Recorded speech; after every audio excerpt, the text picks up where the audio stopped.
What about this as well? The Oxford AstraZeneca COVID vaccine is being withdrawn worldwide. This is months after the pharmaceutical giant admitted for the first time in court documents that it can cause rare but dangerous side effects. The application to withdraw the vaccine was made on the 5th of March and came into effect yesterday, meaning it can no longer be used within the EU.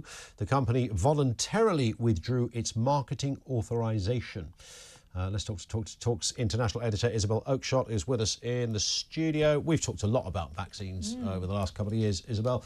I mean, this pulls me all over the place, this whole vaccine story. Yes. AstraZeneca say, well, they're pulling it because it's been superseded by other vaccines now. And I notice a wry smile on your face. Well, I think this falls into the bracket of they would say that, wouldn't they? True. I mean, look, I'm going to start by saying I had the jab. In fact, I had 3 jabs, and I regret it. And I had it for all the wrong reasons, but they were the right reasons at the time. Sure. I had it because I wanted to be able to criticise government vaccine policy without being labelled an anti-vaxxer. And an awful lot of our listeners will have had the same sort of dilemma. Instinctively, many people felt there was something not quite right about the way this vaccine was rushed through. They felt uneasy about it, and they probably particularly felt uneasy about the enormous social pressure that was put on us all to have what is basically a medical intervention. And all medical interventions carry risk, and unfortunately, there is probably no vaccine in the world that doesn't adversely affect somebody. Sure. Statistically, it's going to be a tiny number. The thing is that if you corral, coerce, bully the entire population into having a jab, and it was pretty much the entire adult population, and in fact, let's not forget, they also ended up trying to push it on to teenagers and children, which was way off the reservation. Over 5s or something? Way off the reservation of what was ever intended. If you're inoculating on that scale, then even small statistical rare side effects are going to end up with quite a lot of people dying. One person dying is, of course, far too many and a tragedy. In this case, there were over 80 fatal consequences for people who took the jab. Yeah. What surprised me about this story is that we kind of knew, somebody we knew, I didn't know very well, but my other half knew a little bit, was I think one of the first people to have, he was an NHS clinician. Right. And he ended up, he had the jab and he died. And he had a... Was he a psychiatrist? Yes, he was. Yes, I mean, correct. This was a case that deserved even more attention than it got. Yep. You know, it could not have been a more classic case of someone who didn't have a load of other health problems. Yep. You know, no one could say, oh, well, he's an outlier because, you know, he's enormously obese or something else. You know, he was a doctor. Of sorts, and it was awful what happened. I remember the case. And but that was way before. That was quite early on, wasn't it, in the vaccination process? And Lisa Shaw, the radio presenter from BBC Newcastle, and mainstream media would not cover these cases. It's interesting, isn't it? Because we did mention them, but I think the reservation was always, which you alluded to, and this where kind of journalistically it does pull me a bit, if I'm perfectly honest. I read a stat the other day, and I can't corroborate this fully, but it does sound about right that actually, percentage-wise, more people will have an adverse, even a fatal effect from an antibiotic over the world on any given year, or even a paracetamol.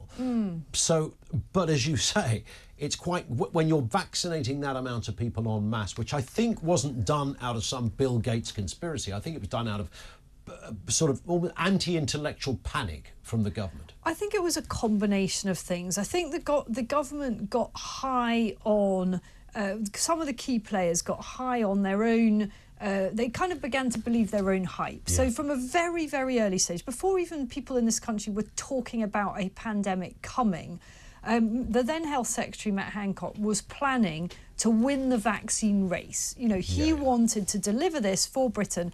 And, you know, many people will say, well, good for him. You know, he wanted Britain to be the best, to be at the forefront. We've got a fantastic pharmaceutical industry.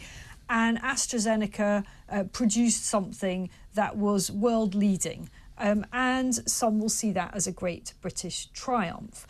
The problem I have with it is the extraordinary mission creep that there was. So initially the idea, and even Matt Hancock himself said, X number of jabs to freedom. And it was only supposed to be targeted at people who were the most vulnerable to COVID. And that massively kind of evolved into let's just vaccinate everyone. And let's take it several steps further than that. Let's actually coerce health and social care workers into having the jab on pain of losing their job. That policy proved a complete disaster because a significant number of health and social care workers, each and every one of whom we need in the NHS, decided to screw this. Particularly in social care. I'm not going to be bullied into having an intervention I don't want and I don't think I need, so I'm going to leave my job. And the government had to do a huge reverse ferret on it. And it seems to me, I mean, you know Matt Hancock. I mean, you've interviewed Matt Hancock. You're aware of what he was doing at that time and more of his thinking than most journalists would. I sort of got a Blair sense about him. I think this idea that, we have this nice, neat, tidy, everything's clipped, every box is nicely ticked, every I is dotted, everybody's vaccinated, we're all nice and healthy. It's this kind of delusional, and it is ultimately an incredibly narcissistic and frankly dangerous disposition, particularly for a politician. So I mean, CEOs have that, up to them. But when it's people who run our lives. So he pursued the vaccine policy, both the procurement and the rollout with a kind of messianic zeal. You had to be, either you were in the tent, that is, you signed up to vaccine, you promoted it, you believed it, you did your thing as a good citizen, or you were an absolute idiot, a lunatic, a fanatic, and somebody who needed to be smeared. And people need to remember that the government at that time harnessed the full force of the state. All the resources that were available to the state at that time were harnessed in order to discredit, to smear, to besmirch and to blacken the name of anybody, including clinicians, by the way, who dared raise questions about the vaccine. These weren't necessarily people, and I'm sure there are some anti-vax so-called nutters, but in the main part, these are people who just feel that they should be allowed to take these kind of decisions themselves. They should not be barred from international travel or made to fear that the government was going to bring in vaccine passports, which they very, very seriously considered doing. These were mostly ordinary people who just felt, do I actually need this thing?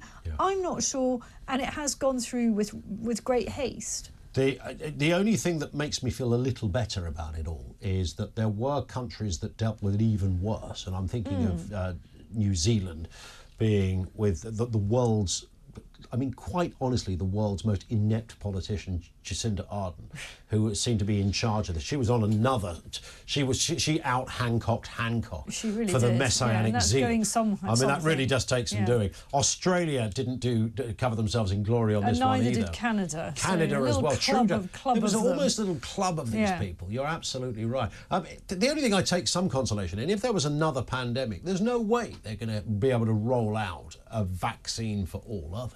Surely. Well, I don't know, actually. I mean, I'm glad you don't think they will. I think what would happen is that people would ask a lot more questions. And I think that what we casually call the mainstream media, I think that major newspaper and broadcast outlets who didn't present any other side of the story, certainly Talk did, and that was one of the reasons that we built up such a solid following during that time, because we were providing more balance to the debate. But I would hope that other outlets would take a look at their responsibilities to balance more seriously if there's a next time. Yeah, we've got 20 seconds, Isabel. Westminster has been your territory for many, many years, about 60, I think. Thank you. Yeah, I'm looking so grey and old. I even feel that way. You always look amazing. Natalie Elphicke legging it to Labour. 10 seconds. What do you make of that? Well, she's not standing again, so this is just pure, trying to screw over Rishi Sunak. It's extraordinary. Why she thinks that Labour is going to protect our borders, I have no idea. There is no evidence they'll do that. None whatsoever. And she said it herself about 9 months ago. So well, there you go. What's changed? She changed her tune. Isabel Oakeshott, thank you.